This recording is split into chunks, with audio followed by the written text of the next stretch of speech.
Hi friends, எப்படி இருக்கீங்க? இந்த வீடியோவில் வந்து எஸ்ஐஆர்ங்கிறவங்க ஸ்பெஷல் இன்டென்சிவ் ரிவிஷன் இது வந்து நாளையிலேருந்து ஆரம்பிக்கிறாங்க. அதை பற்றி இந்த வீடியோவில் பார்க்கலாம். அதுக்கு முன்னாடி இந்த வீடியோ ஸ்பான்சர் பண்ணது யாருன்னா எஸ்பிஓ டிஜிட்டல் மார்க்கெட்டிங். இவங்க வந்து ஆன்லைன் மூலமாக பார்ட் டைம் ஜாப் கொடுத்துட்ருக்காங்க. இதுக்கு ஜஸ்ட் உங்களுக்கு இன்டர்நெட் யூஸ் பண்ண தெரிஞ்சிருந்தால் போதும். இது இல்லாமல் சோஷியல் மீடியா ஹேண்டில் பண்ண தெரிஞ்சிருந்தால் போதும். ஈஸியாக இதில் ஜாயின் பண்ணி மணி ஏர்ன் பண்ணலாம். அதை பற்றி சில வினாடிகள் ஒரு வீடியோ பார்க்கலாம் வாங்க. ஸ்கிப் பண்ணாதீங்க. பெரிய தப்பு. தினம் 300 ரூபாய் சம்பாதிக்க அரிய வாய்ப்பு. இன்ஸ்டாகிராம், ஃபேஸ்புக் பயன்படுத்த தெரிந்தால் போதும். Content post and content publishing மூலமா தினம் 300 ரூபாய் சம்பாதிக்கலாம். இந்த வேலை செய்ய 5 நிமிடம் போதும். Work training support, group communication support, all language customer live chat support, முக்கியமா சொந்தமா ஒரு பிசினஸ் ஸ்டார்ட் பண்ற அளவுக்கு உங்களால கற்றுக்கொள்ளவும் முடியும், சம்பாதிக்கவும் முடியும். இந்த வேலை வாய்ப்பு வழங்குவது 5 வருடத்திற்கு மேல ரன் ஆகிட்டு இருக்க நம்ம தமிழ்நாட்டு company school of business organisation private limited. மேலும் விவரங்களுக்கு டிஸ்கிரிப்ஷன்ல கொடுத்திருக்க நம்பருக்கு வாட்ஸ்அப் பண்ணுங்க. ஃப்ரெண்ட்ஸ், எஸ்ஐஆர்ங்கிறது என்னென்னா ஸ்பெஷல் இன்டென்சிவ் ரிவிஷன். அதாவது நாளையிலேருந்து வாக்காளர் பட்டியல் சிறப்பு தீவிர திருத்தம் வந்து நாளையிலேருந்து கொண்டாடுறாங்க. அது எதுக்காக அப்படின்னா வாக்காளர் பட்டியலில் அதாவது போலி வாக்காளர் பேரை வந்து நீக்கிறதுக்காகவும், சில பேர் புலம்பெயர்ந்து வந்திருப்பாங்க ஒரு இடத்த விட்டு இன்னொரு இடத்துக்கு, அங்கேயும் இருக்கும் இங்கேயும் இருக்கும், இந்த மாதிரி எக்ஸ்ட்ரா இருக்க பேரை நீக்கிறதுக்காகவும், சில பேருக்கு வந்து ஓட்டரில் இறந்துருப்பாங்க ஆனால் அவங்க பேர் வந்து நீக்காமல் இருக்கும். அந்த மாதிரி இதெல்லாம் சரி பார்த்து நீக்கிறதுக்காக இந்த கொண்டு வந்திருக்காங்க. இது ஏற்கனவே 2002லேயும் நடந்திருக்கு. இது வந்து இப்போ வந்து நாளையிலேருந்து வீடு வீடாக ஆரம்பிக்க போகுது. இதுக்கு ஒரு ஷெட்யூல் கொடுத்துருக்காங்க. ஏற்கனவே வந்து பார்த்திங்கன்னா அந்த ஷெட்யூலில் 28ஆம் தேதியிலேருந்து 3 நவம்பர் வரை, அதாவது அந்த ஃபார்ம் பிரிண்டிங்கு, ஆஃபீஸர்களுக்கு ட்ரைனிங் கொடுக்குறது வந்து 3ஆம் தேதியோடு முடியுது. வீடு வீடாக ஆரம்பிக்கிறது எப்படின்னா நாளையிலேருந்து ஆரம்பிக்குது. நாளையிலேருந்து ஆரம்பித்து கிட்டத்தட்ட ஒரு மாதம் டிசம்பர் 4th டிசம்பர் வரை நடைபெறும். இதோட வரைவு பட்டியல் ஒரு டெம்ப்ரரியாக ஒரு வந்து 9th டிசம்பர் வெளியிட போகிறாங்க.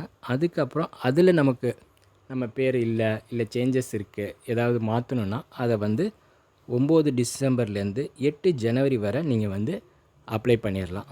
அப்ளை பண்ணிங்கன்னா அதை வெரிஃபிகேஷன் பண்ணுறதுக்கு கிட்டத்தட்ட 31 ஜனவரி வரை அவங்க வந்து வெரிஃபிகேஷன் பண்ணுவாங்க. கடைசியாக பார்த்திங்கன்னா இது ஃபைனலாக எப்போ வெளியிட போகிறாங்கன்னா 7th February வெளியிட போகிறாங்க. இது நம்ம மாநிலத்துக்கு மட்டும் இல்லை, கிட்டத்தட்ட 12 மாநிலங்களுக்கு இது வந்து நடக்க போகுது. எங்கெங்கன்னு பார்த்திங்கன்னா அந்தமான் நிக்கோபார், கோவா, புதுச்சேரி, சத்தீஸ்கர், குஜராத், கேரளா, மத்திய பிரதேஷ், உத்தரப்பிரதேஷ், ராஜஸ்தான், வெஸ்ட் பெங்கால், தமிழ்நாடு, லட்சத்தீவு, இதெல்லாம் சேர்ந்து தான் நமக்கு கொடுக்க போகிறோம். எல்லாத்துக்கும் நாளையில நடைபெறுது.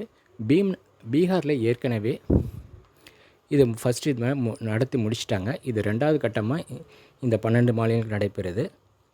இதை வந்து நாளைக்குலேருந்து வந்து எனாமினேஷன் ஃபார்மோட வந்து இந்த பூத் லெவல் ஆஃபீஸர் வந்து வீடு வீடாக வருவாங்க.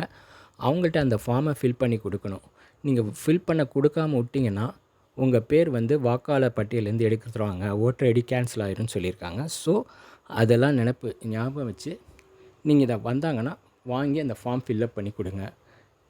இது வந்து 2002லேயே எடுத்திருக்கனால அந்த லிஸ்ட்டில் நம்ம பேர் இருந்தால் எக்ஸ்ட்ரா எந்த ப்ரூஃபும் கொடுக்க தேவையில்ல, ஜஸ்ட்டு ஃபார்ம் ஃபில் பண்ணி கொடுத்தா போதும். ஒருவேளை அந்த பட்டியலில் உங்கள் பேர் இல்லை ஆனால் உங்கள் பேரண்ட்ஸோட பேர் இருந்தால் அதை மென்ஷன் பண்ணி கொடுத்தா போதும். அதுவும் இல்லை, புதுசாக தான் பண்ணுற மாதிரி இருக்கும் அதிலலாம் அப்படின்னா நீங்கள் வந்து எக்ஸ்ட்ரா ப்ரூஃப் கொடுக்குற மாதிரி இருக்கும். இதில் என்னென்னு பார்த்தீங்கன்னா birth certificate, passport, matriculation certificate, இல்லை இது இல்லாமல் பர்மனெண்ட் ரெசிடென்ஸ் சர்டிஃபிகேட் இருக்கணும். இது இல்லாமல் ஒரு கேஸ்ட் கம்யூனிட்டி சர்டிஃபிகேட் இருந்தாலும் பரவாயில்ல. இது இல்லாமல் வீடு வாங்கியிருக்கீங்க இல்லை நிலம் வாங்கியிருக்கீங்க, அது உங்கள் பேரில் உள்ள பட்டா, அந்த மாதிரி சர்டிஃபிகேட் ஏதாவது காட்டினாலும் அவங்க அக்செப்ட் பண்ணிக்குவாங்க. கண்டிப்பாக ஒவ்வொரு ஃபார்ம்லேயும் உங்களோட பாஸ்போர்ட் சைஸ் ஃபோட்டோ ஒட்டி இதில் வந்து கொடுக்குற மாதிரி இருக்கும். தவறாமல் கொடுங்க, இல்லாட்டி உங்கள் பேர் வந்து விடுபடுறதுக்கு நிறைய சான்சஸ் இருக்குது. இதை கவனத்தில் வச்சு சரியாக கொடுத்துருங்க. இந்த வீடியோ உங்களுக்கு ரொம்ப பிடிச்சிருக்குன்னு நினைக்கிறேன், ரொம்ப யூஸ்ஃபுல்லாக இருக்குன்னு நினைக்கிறேன். பிடிச்சிருந்தால் லைக் பண்ணுங்கள், ஷேர் பண்ணுங்கள் அண்ட் சப்ஸ்கிரைப் பண்ணுங்கள். தேங்க்யூ.